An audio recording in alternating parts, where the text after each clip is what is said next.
Hello everybody and welcome to Undead Overlord. My name is Gank and this is a look at an upcoming real-time strategy game where you get to be the zombie. That's right, you're the zombie. Run those pesky humans down, rip out their brains, eat their guts, whatever you want to do because you're the Undead Overlord. This game is currently being kickstarted by Jumpcore Productions, so if this looks like something you'd be interested in, do head on over there. There's only about 5 days left by the time this video is posted. So yeah, get on over there and support them. And the rest of the video is a remote demo that I was lucky enough to get in on and sit down with the developers. So, just, the quick disclaimer is that we're still pre-alpha, so a lot of stuff is going to be rough.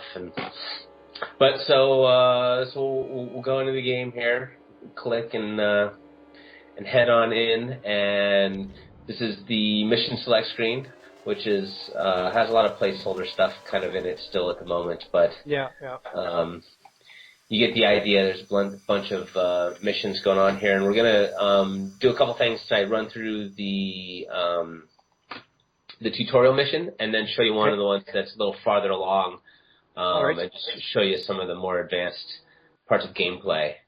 So this will probably look familiar because some of this is in the Kickstarter video. Yeah, I recognize this. Yeah. So it's a little more complete when you start the game, and rather than heading off into more video, of course, you wind up with a way to start playing the game. So I'm just going to kind of go through here and do the tutorial and kind of talk a little bit about what I'm doing. But if you have any questions or comments, jump in anytime. Okay, and so this is where you start, the very beginning of the game, and then the missions come on from here. Okay, cool. So this is mission one. It's a tutorial, and you start off with this first zombie, and it runs you through how to select him. So I'll do a drag select here, and how to move him. We'll move over to the location there, and then want you to get your first victim. Now, some of this is still work in progress because, I'll show you in a minute here. Once you got your new zombie, you continue on, and another victim will show up to practice on. And now, are you clicking on each individual victim to attack them?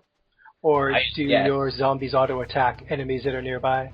They will auto-attack enemies that are nearby. But I'm also just, I don't know. I did click on that guy, but they would have attacked him anyway because he gets pretty close. And now, everybody you attack, they automatically come back as a zombie, or do you outright kill some of your victims? Pretty much everybody you attack comes back as a zombie.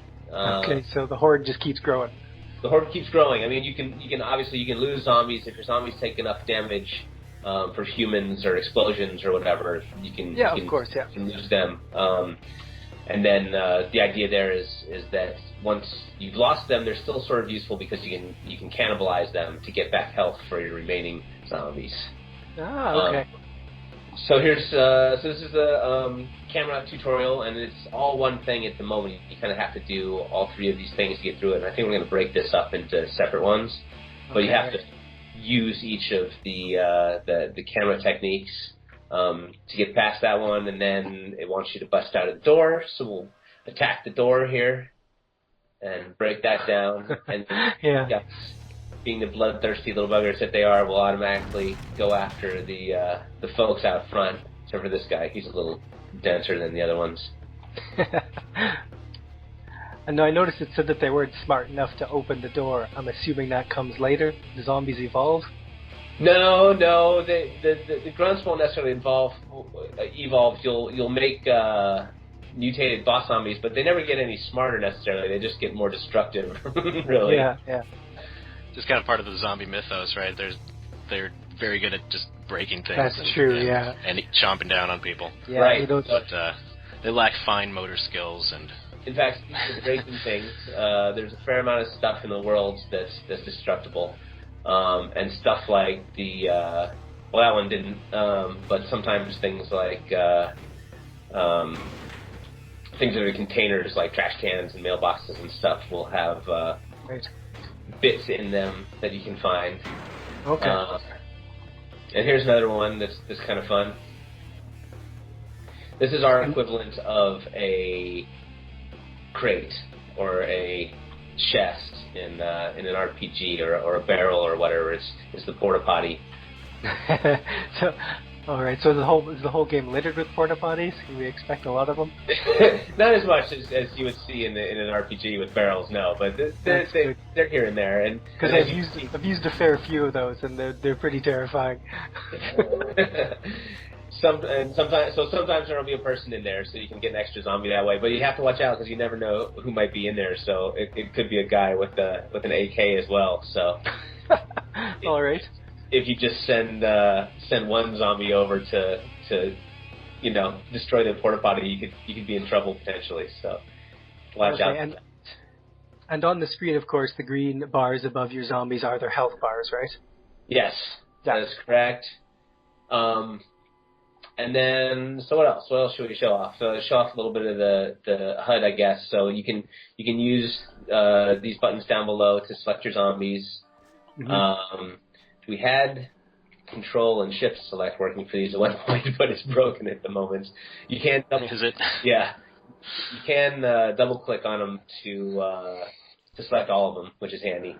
So if you want to kind of gather your horde in one spot and you're not sure where all your zombies are, you can gather them all together more easily that way. And then the big yellow mouth button thing you see over here is the special power or special attack. Okay. For the grunt zombies at the moment, that's basically a burst of speed. So see if I start these guys running and hit this, they get a little burst of excuse me. And is that with each individual zombie, or only as a horde they get that special power? It's each individual zombie, but any that you have selected will initiate it when you hit the button. Okay. I kind of like that idea, though, of having some kind of, horde advantage other than just having, other than that you have a lot of zombies. It's kind of cool. Yeah, I kind of like that, too, actually, so that you get a special enhancement to your special ability if you have a bunch of zombies do it at the same time. Yeah. It's kind of a cool idea. Anyway, so these empty slots that you see down the side here eventually become where you have your controls for making your boss zombie mutations. Okay. Are you seeing my cursor? I am, yeah. You are, okay. So that's a good thing. Well, we'll get into that a little more when we show you one of the other levels. And then this meter up the side at the moment is a flesh meter, and you need to spend some of that you've collected when you make your boss zombie mutations. Right. We're also playing with the idea, pretty much are set on the idea of doing a chaos meter as well, which will basically, so when you do things like destroying objects and blowing up cars and acquiring new zombies, it all kind of creates chaos, and if you do it, more of it faster, you can get multipliers and stuff like that. Kind of a slightly more arcadey kind of gameplay device. Right. Yeah. Well, Zombie Guitar Hero. That would give the more motivation for bashing up the cars and stuff. Exactly. Because it's fun to do, but we wanted to tie in somehow to the gameplay and score and that sort of thing. So you see, I went into the burger joint here, and that's kind of the Brian's Burgers. Ryan's Burgers. Yeah. And that triggered the thing that's going to have cops show up. The cops will show up, and I have a pretty big bunch of zombies here at this point, so the cops are pretty much hosed. I hate to say it, but they might have shown up quicker had it been a donut joint. Ah. R. You had to say it. So So that's pretty much the initial tutorial, and then we'll probably flesh this out a little bit with some more folks in the level, and there's more stuff to be destroyed if you want to wander around. But the first level is just kind of learn the controls and get used to building up a horde. So it's all fairly straightforward RTS controls. Like you can grab the horde, you can move them around, you can smash stuff. Yep. The especially on the PC side here, it's very much straightforward RTS controls. On the touch side, we're also working on a touchscreen interface. Oh, that's right. It's going to be for the iPad as well. Is that right, or is it Android? That's correct. We're starting off with iOS, and then if we get it out there and get some traction, we would love to do Android as well. We're trying to do some interesting things on that side that are a little different. Well, I mean, I guess there haven't been a lot of RTSs on touchscreen so far, at least not kind of traditional RTSs. That's true, yeah. And the ones that have been have kind of just taken the PC interface and done kind of attempted to do a direct port. Which in my opinion works marginally well. So we're trying to kind of make things a little more touchscreen friendly for that version of things, but right. That's definitely an iterative, experimental work in progress, And so it's going to be PC release first and then iOS, or you're going to have it on all devices at the same time? We're going for both at the same time. Right now, it runs on the iPad, so we're working on refining the interface, but it's definitely functional there, and you can play it. All right. So we're going to try and keep that up as we go along. Okay, and one of the questions I had is, what is the price point going to be upon release? I know you guys are in Kickstarter right now, and you've got some motivation there for people to get in and get the game a bit cheaper, but when it comes out on iOS and for PC, what is the price going to be, or do you know yet? It's a good question, and I'm going to say that we don't know for sure yet. We are playing with the idea of having it be a free-to-play game where we'll let people play the first couple missions for free, and then have some sort of a pay gate for the rest of the content. Right. Just because, we love the idea of getting it out in as many people's hands as possible, and we've had a number of people tell us that it looks cool and it's a fun idea, but it was really playing it that really kind of hooked them in, giving it a try. So we want to get it out there into people's hands if at all possible. Right. And now you're also Sorry, go ahead. No, go ahead. Oh, I was going to say, the last thing I read on the Kickstarter page is you guys are trying to get a demo out at the moment as well. Is that right? That is right. Yes, we for that exact same reason, we'd love to be able to get it out into more people's hands. So it'll be a kind of a short demo. It'll basically be the tutorial level that you just saw. But right. We'd love to get that out there and let people give it a shot themselves. Okay, cool. So just a couple other things I was going to show you. This is mission 5, and I was going to show off a couple things. One being landmines. Look out for those. And then I have a few civilians that are basically just specifically for this demo, sitting here waiting to get harvested. That will give me enough zombies that then I'll be able to come over here and create a boss zombie mutation. And you'll see over here on the left now, there's this is 5 missions in. You have access to the speed zombie mutation and the tank zombie mutation. Right. So I'm going to do the tank zombie mutation here. All right. He's a little offset from where he should have showed up actually, but that's. So you sacrificed some of your horde to create him, right? Exactly right. So I combined 4 grunt zombies to create a tank zombie, and that's basically going to be kind of the mathematics of boss zombies for your horde. You'll harvest the grunt zombies, and then you'll combine them together to create your boss zombies. Okay. And then one last little trick is the busting down. Bashing through the wall. bashing through the wall, and you can see the roof becomes clear, and then you can go in and make some trouble.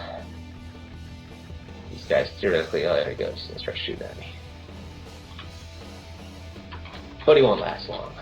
So I'm assuming he's fairly tough, that particular boss zombie.